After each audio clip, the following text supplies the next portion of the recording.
जंगल में बारिशों का मौसम शुरू होने ही वाला था और फिर सभी पक्षी अपने अपने कामों में मगन थे। मीनू मौसी तेजी से उड़ती हुई रानो के पास आती है। रानो बेटी, कल तुम लाई थी क्या अपनी लकड़ियाँ? हाँ मीनू मौसी, कल शाम में मैं गई थी। गोरी और कालू भी थे, तोता और तोती भी थे। मैं सबके साथ गई थी। बाप रे, मेरे तो सर में इतना दर्द था बेटी, मैं तो जा ही नहीं पाई। अब ऐसा करती हूँ कि अब चली जाती हूँ। अरे नहीं मीनू मौसी, आज बड़े चील की सालगिरह है। अपने जन्मदिन पर उसने चीलों को बुलाया है, इसीलिए हम रात में ही गए थे लकड़ियाँ लेने। अब वहाँ पर मत जाओ। अरे बेटा, क्या करूँ? मुझ बुढ़िया को कौन रखेगा? या अपना घर बनाऊंगी या फिर ऊपर जाऊंगी। एक काम तो मुझे करना ही होगा। ऐसी कोई बात नहीं है, मैंने अभी अपना पक्का घर बनाना है। मैं अपना घर थोड़ा बड़ा बना लूंगी। अरे बेटा, तुम छोटी चिड़िया हो, तुम अपने घर में रहना। बाप रे, मैं सो गई तेरे घर में तो तेरा घर टूट के गिर जाएगा। अब फिर मीनू मौसी अब कौवों के पास जाए। गोरी और कालू अपना बड़ा घर बनाएंगे, वहाँ आपकी जगह हो जाएगी। फिर मीनू मौसी गोरी और कालू के पास जाती है। गोरी बेटी कैसी है? मोटी मौसी, आप क्या करने आ गई हो मेरे पास? कल तक तो तुम कहती थी बड़ी फ्रॉडी कौवी हूँ मैं। अब बाप रे, मैंने तो तेरे बारे में ऐसा कुछ भी नहीं बोला था गोरी बेटी। गोरी बेटी, मुझे तेरी मदद चाहिए। बोलो बोलो मीनू मौसी, क्या मदद चाहिए तुमको हमारी? कालू बेटे, वो मैं अपना पक्का घर नहीं बना पाई, इसीलिए अब लकड़ियाँ लेने जाऊंगी तो बड़ी चील का जन्मदिन है, वो मुझे चीलों के आगे बांट के रख देगा। बाप रे मोटी मासी, तुझे मैं नहीं रख सकती अपने घर में। और हाँ, तू इतनी मोटी है, मेरा घर टूट के नीचे गिर जाएगा। ये बातें सुनकर मीनू मौसी को बहुत दुख होता है और फिर मीनू मौसी की आंखों में आंसू आ जाते हैं। मौसी जी, रो तो नहीं, ये गोरी है ही ऐसी। बारिशें आएगी तो मैं खुद तुमको अपने घर में लेकर आऊंगा। तुम परेशान मत हो मीनू मौसी। मीनू मौसी किसी की बात का कोई जवाब नहीं देती और फिर वहाँ से चली जाती है। हरियाली, तुमने तो अंडा दे दिया। हाय, मेरा अंडा कितना सुंदर है। मन तो कर रहा है कि अभी अंडे को फोड़ के अपने बच्चे को देख लूं। बेटू जी, जरा सा खून कीजिए, अभी सिर्फ अंडा बाहर आया है। जब बच्चा बाहर निकलेगा तो तब आपको कितनी खुशी होगी। मगर हरियाली, अभी तक मैंने घर नहीं बनाया, मुझे बहुत दुख है इस बात का। मगर तुम चिंता ना करो, मैं जल्दी ही घर बनाऊंगा। बिट्टू जी, मुझे आप पर पूरा विश्वास है। आप खुद तो दुख में रह सकते हैं, मगर अंडा और मुझे कभी भी तकलीफ में नहीं देख सकते। मिठू तोता अंडे की खुशी बताने के लिए रानो के घर जाता है। रानो रानो, मेरी सुंदर बहन रानो, पता है मेरी हरियाली ने अंडा दिया है। अरे वाह तोते भैया, ये तो बहुत ही खुशी की खबर है। खुशी की बात बिना मिठाई के? अरे नहीं, ऐसा तो नहीं चलेगा। रानो, बच्चा बाहर आ जाए, सबको मिठाई खिलाऊंगा। मगर मुझे एक फिक्र लगी रहती है, अब मैं घर कैसे बना पाऊंगा?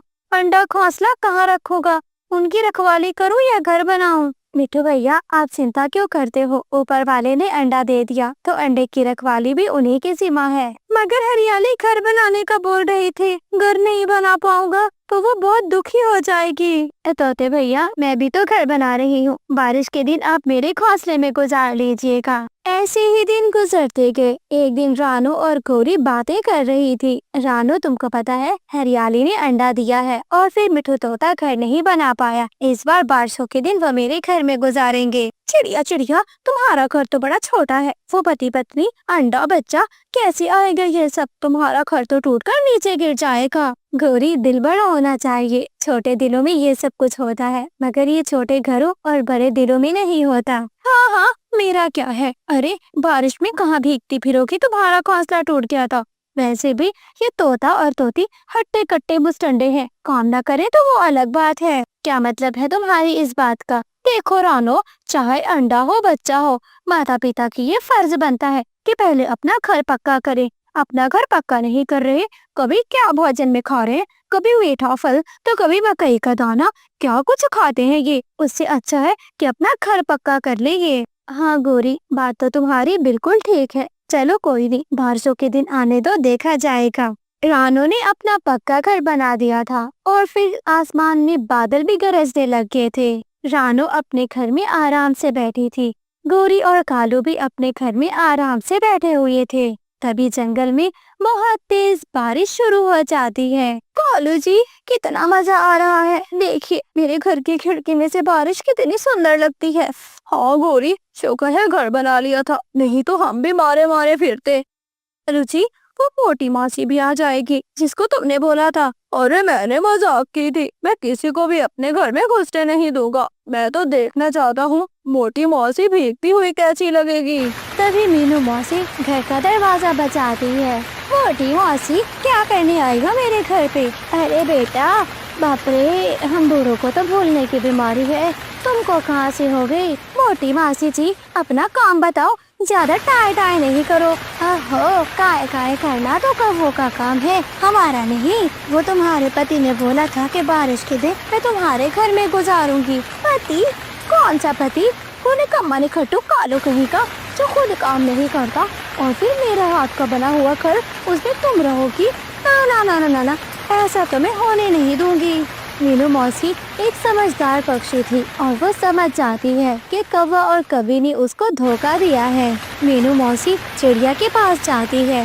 मीनू मौसी, अब मैं इस बारिश में आपको भीगने तो नहीं दे सकती, आइए देखा जाएगा। मेरा घर तो कमजोर हो सकता है मगर मेरा दिल। रानू चिड़िया की 2 बेटियां थी।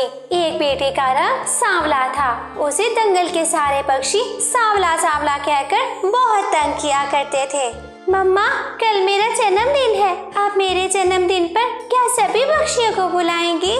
हाँ बेटी, आपके जन्मदिन पे मैं सभी पक्षियों को बुलाऊंगी और हम सब धूमधाम से आपका जन्मदिन मनाएंगे। मम्मा, मैं और बहन सारे घर के काम कर लेती हैं, घर भी सजा लेती हैं, आप बाहर क्या काम कराएं? हाँ ठीक है, मैं बाहर जाती हूँ, पर आप दोनों कबूतर चाचा की दुकान पर से गुब्बारे ले आना। और मम्मा, आप मेरे जन्मदिन का केक लेना ना भूल जाना। फिर मम्मा चिड़िया घर से बाहर निकल जाती है। चिड़िया की सुंदर बेटी का नाम गुड़िया और सांवली बेटी का नाम सांवली था। माही जी, एक बड़ा चॉकलेट केक मेरे लिए बना दो। ठीक है, पूरे 1 घंटे के बाद आना और अपना केक ले जाना। नाम क्या लिखना है उस केक पर?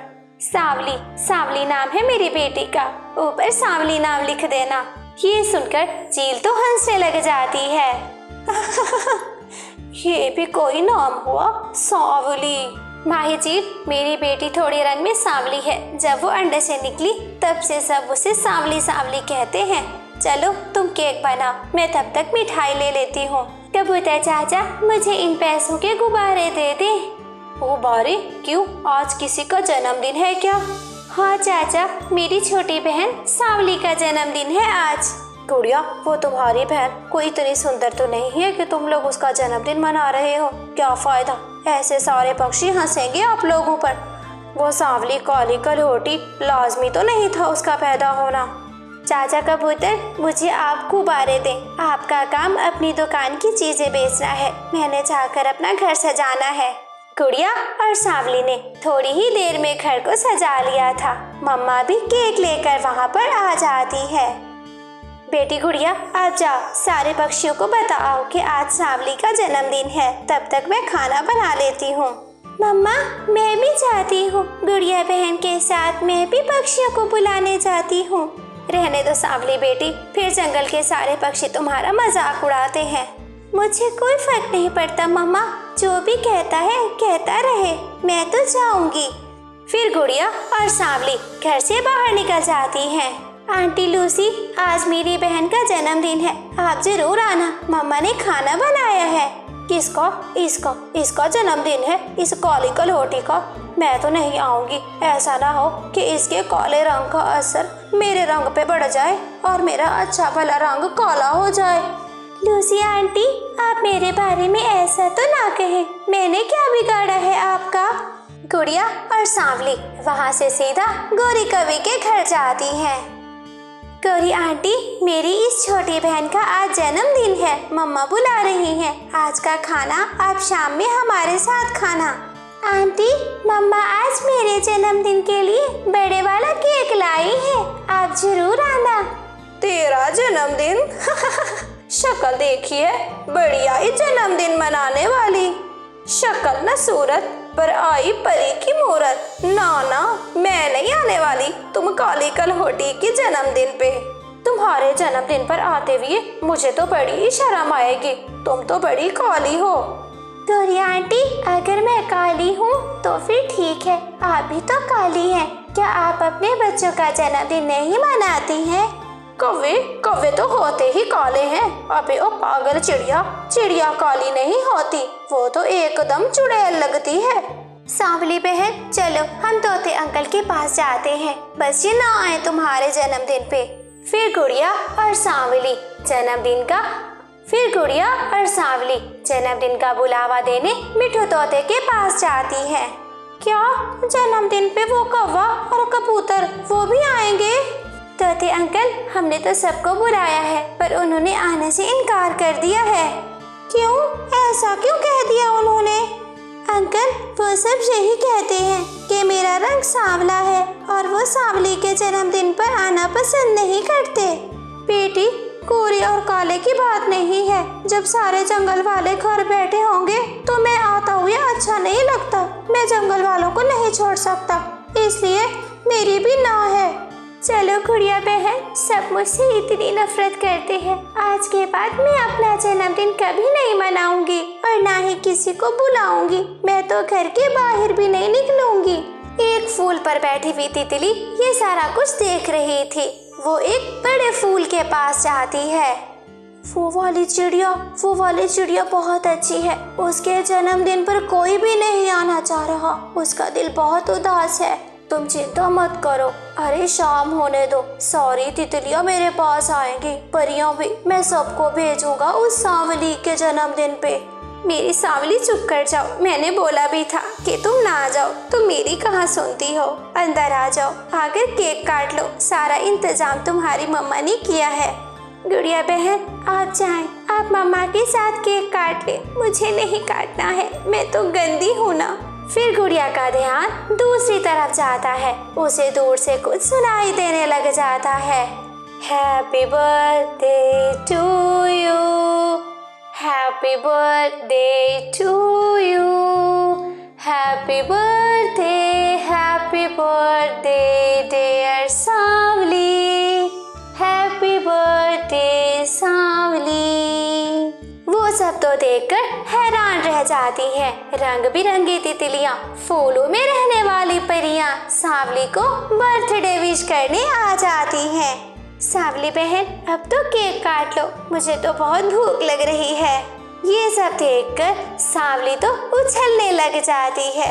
आपका बहुत बहुत शुक्रिया मेरी बेटी को इतनी खुशियाँ देने का, इसके आंसू रोकने का बहुत बहुत धन्यवाद।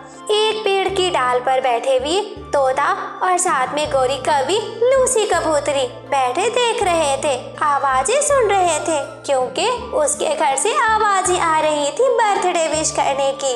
Happy birthday Sanwali, happy birthday Sanwali, happy birthday Sanwali. फिर सांवली केक काटती है। सभी परियां और तितलियां खुशी खुशी वो केक खाती हैं।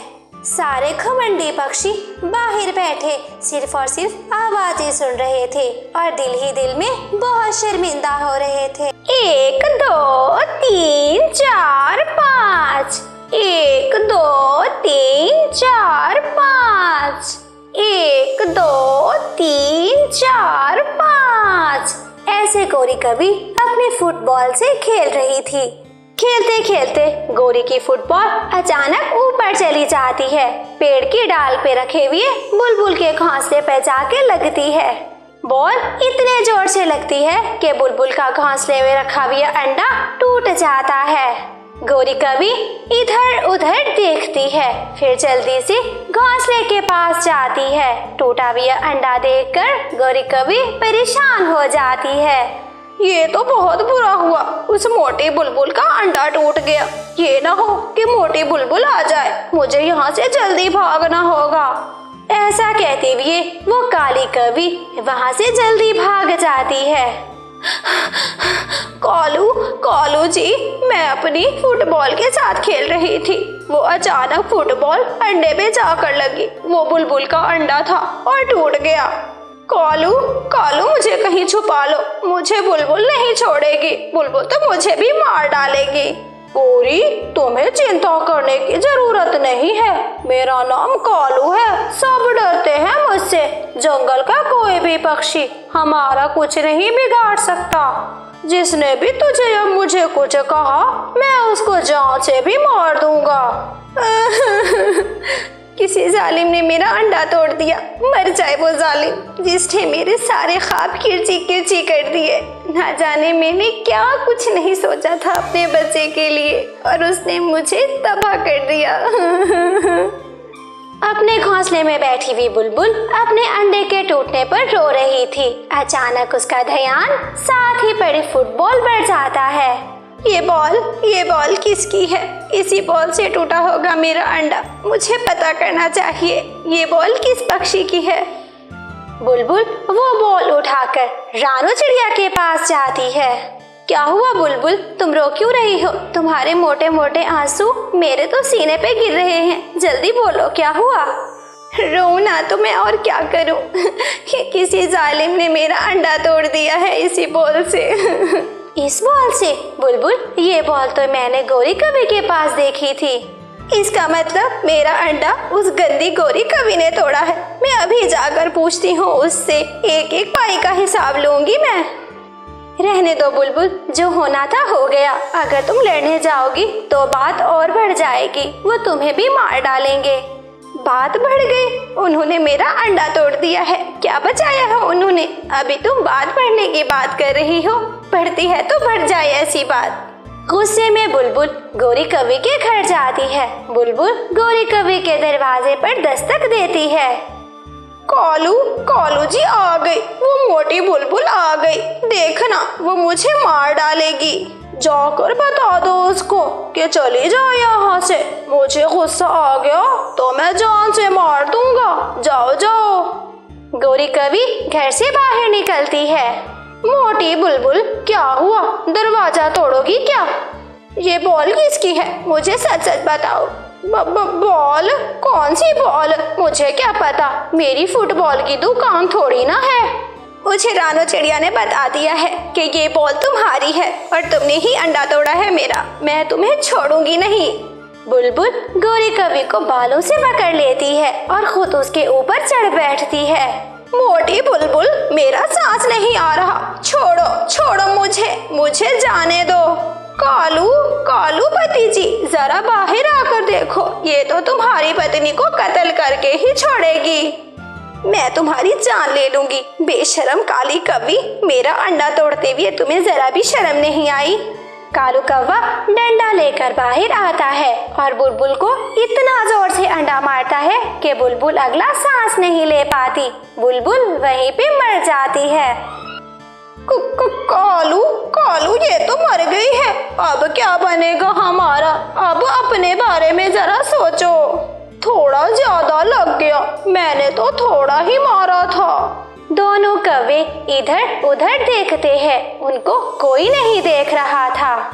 कालू जी, हम गड्ढा खोदते हैं। गड्ढा खोद के इस मरी हुई बुलबुल को दबा देते हैं। किसी को कुछ भी पता नहीं चलेगा।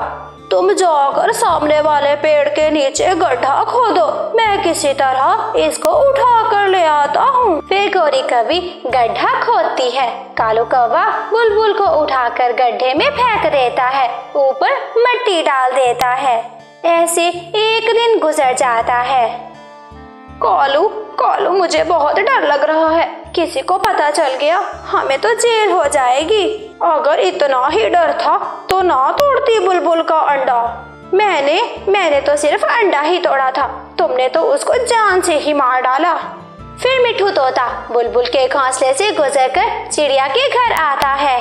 चिड़िया, मैं बुलबुल के घोंसले से आ रहा हूँ। वो घोंसले में नहीं है और मैंने उसे कल से देखा भी नहीं है। ये सुनकर रानो चिड़िया तो बहुत डर जाती है। कहीं उन कौवों ने मार तो नहीं दिया बुलबुल को? मैंने मना भी किया था कि मत जाओ उनके पास। चिड़िया, अगर वो कौवे ऐसे ही मारते रहे तो वो एक दिन हमें भी मार डालेंगे। हमें इस बुराई को किसी न किसी तरह रोकना होगा। फिर चिड़िया कबूतर के पास जाती है। उसको सारी बात बताती है। उन्होंने तो जान से मार दिया उस बेचारी को। पहले अंडा तोड़ा और फिर मार दिया उसको। हमें जल्द से जल्द पुलिस को इन्फॉर्म करना चाहिए और इनको जेल करवानी चाहिए। कबूतर पुलिस को फोन लगाता है, पुलिस को सारी बात बताता है। पुलिस तुरंत उन कौवों के घर में पहुंच जाती है। हाँ भाई, सच सच बताओ, कहाँ है वो बुलबुल? मार के कहाँ दबाया है उसको? पुलिस जी, मेरा विश्वास करो, मुझे नहीं पता कि बुलबुल कहाँ है। हमने खुद बुलबुल को पूरे 2 दिन से नहीं देखा। काला कौवा, चल तू बोल, वरना मार मार के तुम्हारा पंख तोड़ दूंगा। साहिब, मुझे भी कुछ नहीं पता। फिर पुलिस डंडे के साथ दोनों कौवों की पिटाई करती है। फिर कौवे पुलिस को सारी बात बता देते हैं। मैंने नहीं मारा, मैंने उसका अंडा तोड़ा था। कालू ने डंडा मारा उसको और वो बेचारी वहीं पे मर गई। फिर सामने वाले पेड़ के नीचे गड्ढा खोदा, मैंने गड्ढा खोदा था। कालू ने बुलबुल को उठाकर अंदर दबाया, फिर हम दोनों ने मट्टी डाली थी।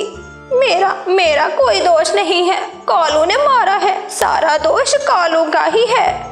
सारी बात सुनकर पक्षी बहुत उदास हो जाते हैं। कौवों को पुलिस वैन में बिठाती है, उनको उम्र कैद हो जाती है। कौवों को उनके किए की बहुत अच्छी सजा मिलती है। रात के समय तेज बारिश में मम्मा और पापा चिड़िया अपनी बेटी गुड़िया के साथ एक तिनकों के छप्पर में बैठे हुए थे। गुड़िया के पापा, आखिर कब तक ये छप्पर हमें बारिश से बचाता रहेगा? अगर हमारा भी दूसरे पक्षियों की तरह पक्का लकड़ियों का घर होता तो बारिश में चिंता ना हो रही होती। आप ज्यादा चिंता ना करो, अगर बारिश में हालात ज्यादा खराब हो गए तो पिछले मोहल्ले में ही मेरा एक दोस्त रहता है, हम गुड़िया को लेकर उसके घर चले जाएंगे। बस कर दे, आज कौन किसकी मदद करता है? वो मेरा बचपन का दोस्त है, वो मेरी मदद जरूर करेगा। मम्मा, मेरे पंख भीग रहे हैं, मुझे बहुत ठंड लग रही है। मेरे पास आ जाओ मेरी बेटी, मैं आपको अपने पंखों में ले लेती हूँ। फिर मम्मा चिड़िया अपनी बेटी गुड़िया को पंखों में छुपा लेती है। थोड़ी देर के बाद गुड़िया अपनी मम्मा के पंखों में सो जाती है। पापा चिड़िया भी वहीं बैठे बैठे सो जाता है, परंतु मम्मा चिड़िया जाग रही थी। आज मम्मा चिड़िया बहुत डरी हुई थी। जैसे ही बादल के गरजने की आवाज आती, मम्मा चिड़िया चौंक जाती थी। इसी तरह बारिश में सुबह हो जाती है। पापा चिड़िया अपनी पत्नी रानो से कहता है, मैं दाना लेने जा रहा हूँ, इस बारिश में आखिर भूखा तो नहीं रहना, तुम गुड़िया का ध्यान रखना। ऐसा कहते हुए पापा चिड़िया घोंसले से उड़ जाता है। रास्ते में वो देखता है कि मिठू तोता अपना सामान बांधे घर के बाहर बैठा हुआ था। अरे मिठू, तुम कहाँ जा रहे हो? मेरे घर की छत टपक रही है, घर में रहना मुश्किल हो गया है, मैं अपनी बहन के घर जा रहा हूँ। कल मौसम की जानकारी देने वाला पक्षी आया था, वो बता रहा था कि पूरा हफ्ता ऐसे ही बारिश रहेगी। अगर ऐसी बारिश में मैं यहाँ बैठा रहा, मैं तो मर जाऊंगा। मिठू तोते की बातें सुनकर पापा चिड़िया तो और ज्यादा परेशान हो जाता है। वो दाना लेने की बजाय पीछे अपने घर की ओर मुड़ता है। क्या हुआ चिड़िया के पापा, आप गए नहीं दाना लेने के लिए? रास्ते में मिठू तोता मिल गया था, वो बता रहा था कि ये बारिशें आसानी से खत्म होने वाली नहीं है, बल्कि कई दिन तक जारी रहेंगे। मैंने आपसे पहले भी कहा था कि ये हमारा टिंकू का छप्पर ज्यादा देर तक टिकने वाला नहीं है। कुछ करो, कुछ करो, कुछ करो। सुन सुन के थक गया हूँ, क्या करूँ मैं, क्या कर सकता हूँ? मम्मा, पापा, अब आपस में लड़े तो ना। ये वक्त बहस का नहीं है, चलो तुम्हारा बचपन का दोस्त है जो, उसका घर कहाँ है, हम उसके घर चले जाते हैं। मैं भी उसी के घर जाने का सोच रहा था। फिर मम्मा चिड़िया अपनी छोटी सी बेटी गुड़िया को उठाती है और वो वहाँ से उड़ने लग जाते हैं। वो अपने घर के दूसरे वाले मोहल्ले में आते हैं। शायद यही घर है मेरे दोस्त का, मैं दरवाजा बजा कर देखता हूँ। ऐसा कहते हुए पापा चिड़िया दरवाजे पर दस्तक देता है। थोड़ी ही देर में एक पक्षी बाहर आ जाता है। आप घर में हैं, अच्छा ही हुआ। ऐसे मौसम में तो सभी पक्षी अपने घरों में ही होते हैं, भले मैंने कहाँ जाना था। टुन्नू यार, तुम्हें तो पता है मेरा घर तो टिंकू का है। अब तेज बारिश में मैं भला कहाँ टिंकू के घर में रह सकता हूँ। जैसे तैसे करके हम बड़े पक्षी तो रह जाते हैं। मेरी बेटी गुड़िया बहुत छोटी है, इसलिए मैं तुम्हारे घर में आया हूँ। क्या तुम मुझे 2-3 दिन अपने घर में रख सकते हो? दोस्त, हमारा घर तो बहुत छोटा है, बिल्कुल 2 पक्षियों के लिए बना है। मैं तुम्हें नहीं रख सकता। इस घर में एक मैं और दूसरी मेरी पत्नी है। मगर दोस्त, आपको याद होगा, जैसे ही पापा चिड़िया बात करने लग जाता है, पीछे से दरवाजा बंद होने की आवाज आ जाती है। गुड़िया का पापा अपनी पत्नी की ओर देखकर बहुत शर्मिंदा था। आप क्यों परेशान हो रहे हैं? इसमें आपका तो कोई दोष नहीं है। समय आने पर सभी बदल जाते हैं। अब यहाँ बैठने से तो अच्छा है कि मेरी बहन के घर चलते हैं। मेरी बहन का घर भी पक्का है और वो हमें रहने भी देगी। वो क्या सोचेगा तुम्हारा जीजा जी?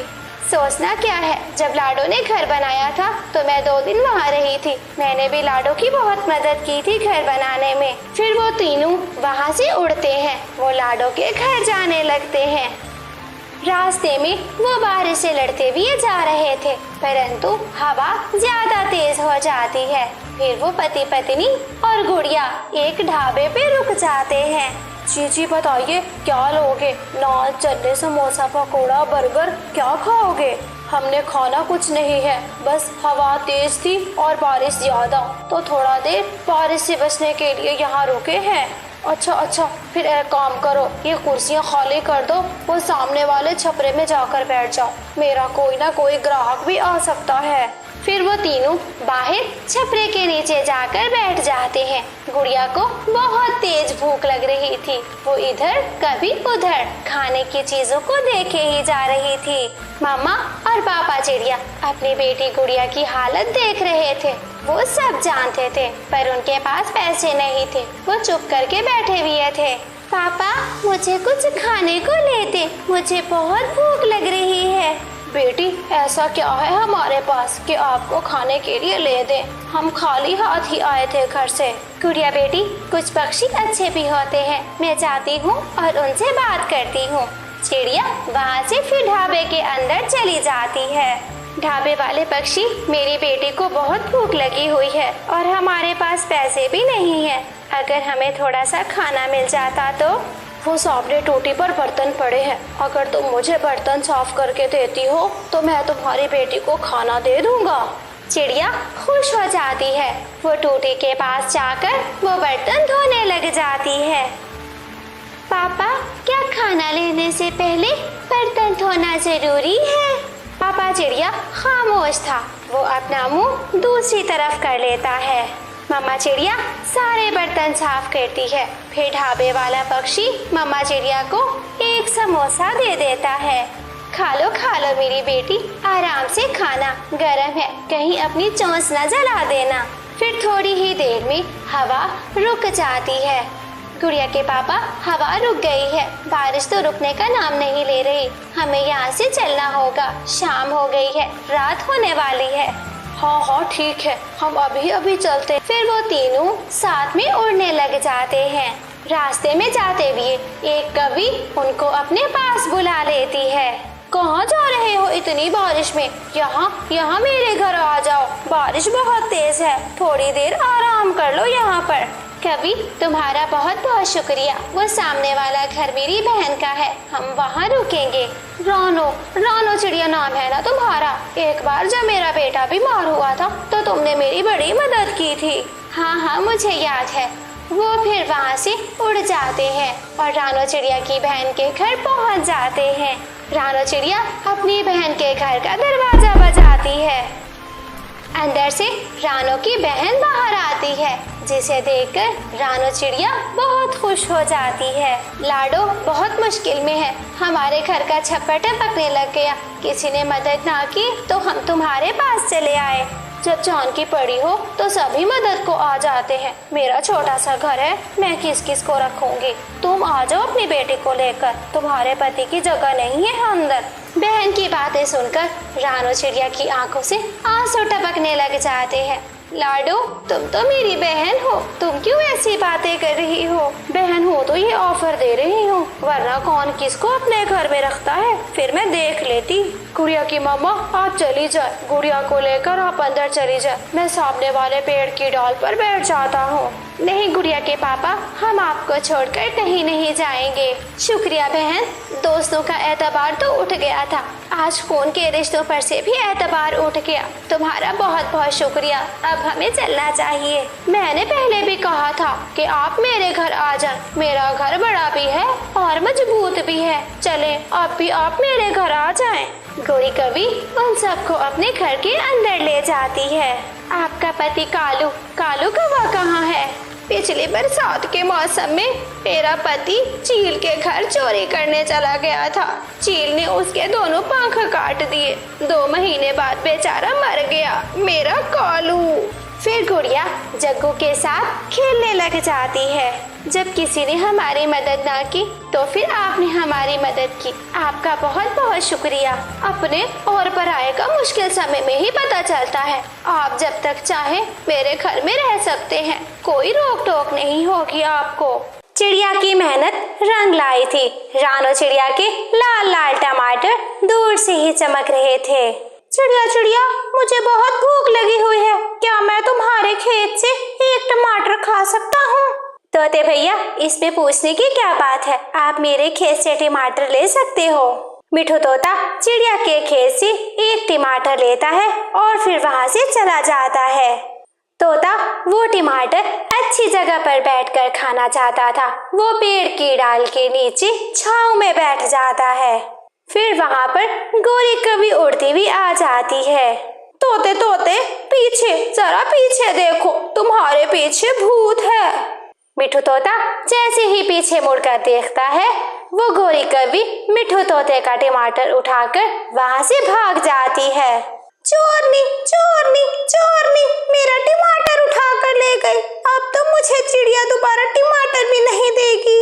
गौरी, आधा टमाटर मुझे भी दे दो, मुझे भी बहुत भूख लगी हुई है। कालू, टमाटर तो मैं पूरा खाऊंगी, बड़ी मुश्किल से मैंने उस मोटी चोंच वाले तोते से खींचा है। इतने में दरवाजा बजने लगता है। गौरी, दरवाजा खोलो, मैं ऐसे नहीं जाने वाला, मैं अपना टमाटर लेकर जाऊंगा, चल वापस कर, मैं कहता हूँ बाहर निकल। उसी समय एक बड़ा सा डंडा लेकर कालू कौवा बाहर आता है। क्या कहता है? नहीं जाएगा, मैं देखता हूँ तू कैसे नहीं जाएगा। ना ना कौवे, मारना नहीं मुझे, मैं तो बस बताने आया था कि तुम्हारी पत्नी गौरी ने मेरा टमाटर छीन लिया है। हाँ हाँ, चल भाग यहाँ से, बड़ा आया बताने वाला। मिठू तोता वहाँ से भी बेइज्जत होकर चला जाता है। वाह वाह, मेरे बहादुर पति जी, कैसे भगाया उस मोटी चोंच वाले को। चलो आ जाओ, आधा टमाटर तुम्हारा हुआ। फिर दोनों पति पत्नी वो टमाटर मिलकर खाते हैं। गौरी, अब हम रोजाना चिड़िया के खेत से टमाटर तोड़ेंगे और मजे मजे से खाएंगे। कालू, पर वो चिड़िया की बच्ची तो सारा दिन खेत में रहती है, रखवाली वो दिन में करती है, रात में तो सो जाती है ना। तुम चिंता ना करो, हम तो रात में जाया करेंगे चोरी करने। फिर अगले दिन मिठू तोता रोते हुए फिर से चिड़िया के पास जाता है। चिड़िया चिड़िया, मैंने जो तुमसे कल टमाटर लिया था, वो टमाटर मुझसे उस गौरी कवि ने छीन लिया। तोते भैया, आपको नहीं पता वो कवि कितने दुष्ट हैं, आप उनसे दूर रहा करो, उनके पास नहीं जाया करो। मैं कब जाता हूँ उस कवि के पास, वो तो जैसे ही कोई खाने वाली चीज देखती है तुरंत उड़ के आ जाती है। तोते भैया, छोड़ो इन बातों को, तुम और टमाटर ले जाओ। मिठू तोता चिड़िया के खेत से और टमाटर लेकर चला जाता है। मिठू तोता नदी के पास जाता है। अभी उस टमाटर को खाने के बारे में सोच ही रहा था कि सामने से गौरी कवि उड़ती हुई आ जाती है। वो मिठू तोते से बड़े प्यार से बात करने लग जाती है। तोते तोते, मेरे सुंदर तोते भाई, कैसे हो? मैं ठीक नहीं हूँ। ऐसा कहते हुए तोता टमाटर उठाकर वहाँ से भाग जाता है। गोरी कवि तोते का पीछा करती है। तोता आगे आगे, गोरी कवि पीछे पीछे। आज मिठू तोता गोरी कवि को अपना टमाटर देने वाला नहीं था। वो तोता घने जंगल में चला जाता है और वो एक पेड़ की खोखर में घुस जाता है। गोरी कवि भी उसके पीछे पेड़ की खोखर में घुस जाती है। तोते के बच्चे, मुझसे बचना नामुमकिन है। तेरा आज वाला टमाटर भी मैं ही खाऊंगी। गोरी कवि उस गिरे हुए पेड़ की खोखर में जैसे ही घुसती है, वो तो बुरी तरह फंस जाती है। तोता तो अगली तरफ से निकलकर फिर से गोरी कवि के पीछे आकर बैठ जाता है। अब आएगा मजा। पहले मैं अपना टमाटर खाता हूँ, फिर देखता हूँ तुम्हें। ऐसा कहते हुए मिठू तोता अपना टमाटर खाने लग जाता है। मेरे सुंदर तोते भाई, प्लीज प्लीज मुझे यहाँ से बाहर निकालो। मेरी पीछे से पूंछ पकड़ो और बाहर की तरफ खींचो, प्लीज तोते भाई। पहले तो मिठू तोता आराम से अपना टमाटर खाता है, फिर वो सामने वाले पेड़ से एक शाख तोड़ता है। गोरी कवि को वो पीछे से मारने लग जाता है। अब बताओ मेरा भोजन मुझसे छीन कर खाओगी? अब बताओ मेरी चोंच कैसी है? मेरे तोते भैया, तुम्हारी चोंच तो बहुत सुंदर है। सारे जंगल में सिर्फ मिठू तोता ही सुंदर है और कभी भोजन नहीं छीनूंगी। मुझे बाहर निकालो प्लीज।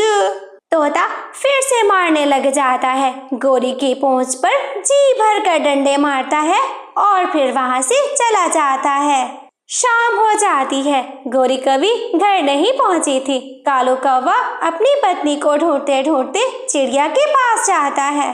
चिड़िया, मेरी पत्नी ना जाने किधर चली गई है। तुमने देखा है उसको? कहीं वो तुम्हारे खेत से टमाटर चुराने तो नहीं आई थी? नहीं कालू भैया, मेरे खेत में तो नहीं आई। तोता भी वहाँ पर आ जाता है। कौवे पहले मुझसे वादा करो, मैं तुम्हें गोरी का पता बताता हूँ, फिर तुम दोनों पति पत्नी मिलकर मुझे मारोगे तो नहीं? नहीं, मैं कभी नहीं मारूंगा। प्लीज मुझे बता दो, मेरी गोरी पत्नी कहाँ है? वो तो घने जंगल में एक सूखे पेड़ के अंदर फंसी हुई है। जाकर निकाल लो अपनी पत्नी को। फिर रानो चिड़िया और कालू कौवा घने जंगल में जाते हैं। बचाओ बचाओ, मुझे कोई तो इस पेड़ से बाहर निकालो। मेरा सांस नहीं आता, प्लीज मुझे बाहर निकालो। गोरी की आवाज वो सुन लेते हैं। कालू कौवा और रानो चिड़िया उस पेड़ की खोखर के पास पहुंच जाते हैं। गोरी कवि को अंदर फंसा हुआ देखकर रानो चिड़िया तो हंसने लग जाती है। कालू, आज तो अच्छी सजा दी है मिठू तोते ने तुम्हारी पत्नी को। फिर कालू कौवा पीछे से पूंछ से पकड़ता है, गोरी कवि को बाहर की तरफ खींचता है। कहाँ है वो तोते का बच्चा? मैं आज उसे छोड़ूंगी नहीं। मेरा सारा दिन इसी पेड़ की खोखड़ में ही रह गया। क्या हो जाता, मुझे थोड़ा सा टमाटर दे देता। गुस्से में गोरी कवि मिठू तोते को ढूंढने के लिए भागती है, परंतु अब तोता गोरी कवि की पकड़ में नहीं आने वाला था। बिल्ली बूढ़ी हो चुकी थी और जंगल के सारे पक्षी होशियार हो चुके थे। अब बिल्ली के लिए शिकार ढूंढना तो मुश्किल हो गया था। मांस खाए बिना मेरा तो हाल ही खराब है। मियाओ, कहाँ जाऊं? भूखे पेट तो मैं चल भी नहीं सकती। मैं अपनी दोस्त मौसी के पास जाती हूँ। लोमड़ी मौसी, वही मुझे बताएगी कि मुझे क्या करना चाहिए। फिर बिल्ली चलते चलते अपनी मौसी लोमड़ी के पास जाती है। लोमड़ी मौसी, मियाओ, मैं भूख से मरती हूँ। मेरी भूख का इलाज करो। मुझे कुछ उपाय बताओ, मैं कैसे दूसरे पक्षियों को खा जाऊं। मेरी दोस्त, मैंने उम्र भर इस सोने के हार से शिकार किया है। ये लो सोने का हार। किसी लालची पक्षी को ढूंढो और फिर उसे अपने घर ले आओ। मैं तुम्हारे घर आ रही हूँ। बूढ़ी हो चुकी है दोनों, मांस खा नहीं सकती तो शोरबा बना बना कर पिएगी। बिल्ली मौसी को अपनी मौसी लोमड़ी का आइडिया बहुत पसंद आता है। वो हार अपने गले में डालती है और जंगल की ओर चल देती है। रास्ते में रानो चिड़िया बैठी थी जो बिल्ली को देखकर दरख्त पर चढ़ जाती है। चिड़िया मियाओ। चिड़िया बेटी जरा मेरी बात तो सुन लो, जरा नीचे आओ। बिल्ली मौसी आप यहीं से बोल लीजिए, मैं सुन सकती हूँ, मेरे कान है, बहरी थोड़ी ना हूँ। चिड़िया बेटी ये मेरा सोने का हार है, मैं चाहती हूँ मरने से पहले ये सोने का हार तुम्हें दे दूं। मियाओ। मेरी सुंदर बेटी ये हार तुझ पे कितना जचेगा, आकर अपनी मौसी से हार ले लो और उसे पहन कर दिखाओ। अगर आप मुझे हार देना चाहती हैं तो यही पत्थर पे रख दीजिए, आप जब जाओगी तब मैं उठा लूंगी। बिल्ली मौसी समझ जाती है कि इस चिड़िया पर मेहनत करना बेकार है, वो फिर चुप करके वहाँ से चली जाती है। चलते चलते उसे एक जगह तोती दिखाई देती है। मियाओ। हरे हरे रंग की तोती, क्या स्वाद होगा इसके मांस में, मैं इसी के पास जाकर इसी को फंसाती हूँ। फिर बिल्ली मौसी हरियाली के पास जाती है। हरियाली वहाँ पर बैठी अमरूद खा रही थी। हरियाली जब देखती है कि बिल्ली उसके पास आ रही है तो वो उठ बैठती है। दूर रहना, मेरे पास मत आना, मेरे पति को पता चल गया तो तुम्हारी हड्डी पसली एक कर देगा। तोती बेटी ये देखो मेरा सोने का हार तो देखो, मैं यही देने आई हूँ। मैंने जंगल में देखा सबसे प्यारी सबसे सुंदर तो तोती है। मैं बूढ़ी बिल्ली अब तो मरने वाली हूँ, देखो ये सोने का हार तुम पहन लो, मैं खुशी खुशी मर जाऊंगी। अच्छा बिल्ली मौसी तुझे मेरी इतनी परवाह है, एक काम कर, वो सामने एक बड़ा पत्थर है उस पे रख दे हार, मैं उठा लूंगी। ऐसे कैसे दे दूं हार, अपनी मौसी को पहन कर नहीं दिखाओगी क्या? माफ करना बिल्ली मौसी, माफ करना बिल्ली मौसी, अगर मैं तुझे हार पहन के दिखाती हूँ तो फिर अपनी जान से जाऊंगी। बिल्ली मौसी वहाँ से भी मायूस लौट कर आ रही थी। मियाओ। सारा जंगल फिर फिर के कोई भी पक्षी मेरी चाल में नहीं आता, कहाँ मरूं मैं, जैसे 4 दिन से भूखी हूँ, आज रात भी मुझे भूखा ही सोना पड़ेगा। बिल्ली मायूस होकर अपने घर वापस जा रही थी। रास्ते में गौरी कभी आ जाती है। अरे बिल्ली ये इतना बड़ा सोने का हार तेरे गले में क्या कर रहा है? कॉफी कॉफी मेरी बेटी। मियाओ। ये हार तो मैं तुम्हारे लिए लाई हूँ। अच्छा ये बता तुझे कैसे पता कि इस जंगल में कौवी रहती है जो कि इतनी सुंदर है और ये हार उसके गले में ही अच्छा लगेगा? कौवी मेरी बेटी, बाकी सारे पक्षी देखकर तो मुझे मांस की खुशबू आती है, मेरा खाने का मन करता है। तू तो काली कौवी है, काली कौवी को खाकर मैं क्या करूँगी? गौरी कवि बहुत लालची थी, सोने के हार के पीछे वो किसी हद तक भी जा सकती थी। अच्छा अगर तू ये हार मुझे देना चाहती है तो फिर दे जल्दी से, मैं ये हार पहनने के लिए तैयार हूँ। ऐसे कैसे, इस हार के साथ 2 झुमके भी हैं। अरे मेरे कान अब लटकने वाले हैं, झुमके मैं नहीं पहन सकती। बेटी तुम्हारे कान तो इतने सुंदर हैं, लगता है कि वो झुमके तुम्हारे लिए ही बने हैं। झुमके का सुनते ही गौरी कवि और लालच में पड़ जाती है। हाँ हाँ बिल्ली मौसी चल, ऐसे हार तो गले में सोना सोना लगता है जब तक कान में झुमके ना पहने जाएं। मेरी पोती कवि, मियाओ, जल्दी से मेरी पीठ पर बैठ जा, आज मैं सैर करवाती हूँ अपनी बेटी को। गौरी कवि बिल्ली की पीठ पर बैठ जाती है। बिल्ली चलते चलते उसको अपने घर ले जाती है। रास्ते में रानो चिड़िया रोक लेती है। गौरी बहन तुम इस बिल्ली के साथ कहाँ जा रही हो? गौरी कवि हार की बात छुपाने के लिए जल्दी से बोलती है। चिड़िया ये बिल्ली मेरी मौसी की, चाची की, नानी की, दादी की बहन है। चिड़िया समझ जाती है कि गौरी कवि तो लालची है, इसे भी वही हार का लालच है। गौरी बहन मैं समझ रही हूँ तुम्हें हार का लालच है, मत जाओ इसके साथ, ये बिल्ली खूनखार है, ये तुम्हें खा जाएगी। भूखी बिल्ली काली तो क्या गोरे पक्षी को भी नहीं छोड़ती है। चिड़िया चिड़िया अब अगर बिल्ली मौसी मुझे अपना हार देना चाहती है तो तुझे क्या मसला है? कॉफी बेटी, मियाओ, ये तो चाहती थी मैं इसे दे दूं हार, पर मैं तो अपनी कौवी बेटी को ढूंढ रही थी। समय नहीं है, शाम से पहले पहले घर पहुंचना है, वरना कोई चोर मेरे झुमके ले जाएगा। कवि ढीठू की तरह उसकी पीठ से नहीं उतरती। वो बिल्ली के घर जाती है। बिल्ली उसे घर के अंदर ले जाती है। कौवी बेटी, यहाँ पर बैठो, मैं तुम्हारे खाने के लिए और साथ में सोने के झुमके लाती हूँ। बिल्ली अपनी दोस्त लोमड़ी को बुलाती है। लोमड़ी को देखकर गौरी कवि को थोड़ा सा शक होने लग जाता है। बिल्ली मौसी, अभी हार दो और झुमके भी, मुझे जल्दी अपने घर जाना है। म्याऊ! ऐसे कैसे घर जाना है गंदी काली कौवी? मैं तुझे पीठ पर इसलिए बिठा कर लाई हूँ कि मेरा पेट भूखा था। फिर बिल्ली झपट पड़ती है। कौवी, तू तो काफी सख्त जान है। म्याऊ! तेरा मांस खाने में मजा नहीं होगा। ये देखो, मेरे तो दांत ही नहीं है। म्याऊ!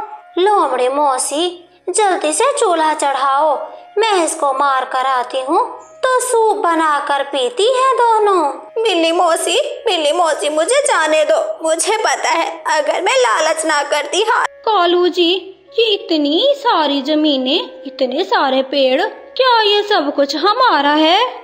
दूर दूर तक जहाँ नजर जाती है सब कुछ हमारा है। कालू जी, ये इतनी सारी जमीनें तुम्हारे पास कैसे आई? कुछ मेरे पिताजी ने और कुछ मैंने गरीब पक्षियों से छीनी है। तुम चिंता मत करो, तुम्हारी शादी किसी ऐसे कौवे से नहीं हुई, एक जमींदार कौवे से हुई है। अब ये सब कुछ हमारा ही है। एक गरीब पक्षी धूप से बचाने के लिए गौरी कवि का छाता पकड़े हुए था। उसी मोहल्ले में एक गरीब मिठू तोता अपनी पत्नी के साथ रहता था। आज उसकी पत्नी का अमरूद खाने का मन कर रहा था। पति जी, आज इतने दिनों के बाद मेरा अमरूद खाने का मन कर रहा है, तुम कहीं से मीठा अमरूद तो ला दो। मैं अभी जाता हूँ और तुम्हारे लिए मीठा पका हुआ अमरूद लेकर आता हूँ, तब तक तुम घर की सफाई कर लो। मिठू तोता घर से बाहर जाता है। रास्ते में उसे एक अमरूद का पेड़ दिखाई देता है। मिठू तोता जानता था ये पेड़ कौवों का है। मैं यहाँ से एक अमरूद तोड़ लेता हूँ, बाद में कौवे को बता दूंगा। अमरूद तोड़ने से पहले मिठू तोता इधर उधर देखता है। खेत में तो कालू कौवा कहीं नजर नहीं आ रहा था। मिठू तोता जैसे ही अमरूद तोड़ता है, गौरी कवि वहाँ आ जाती है। गंदी मोटी चोंच वाला तोता, तू मेरे बाग में बैठ के चोरी कर रहा है। मैं कालू को बताने ही वाला था, सिर्फ एक अमरूद तोड़ा है। इस पेड़ को पानी तुम देते रहे थे क्या?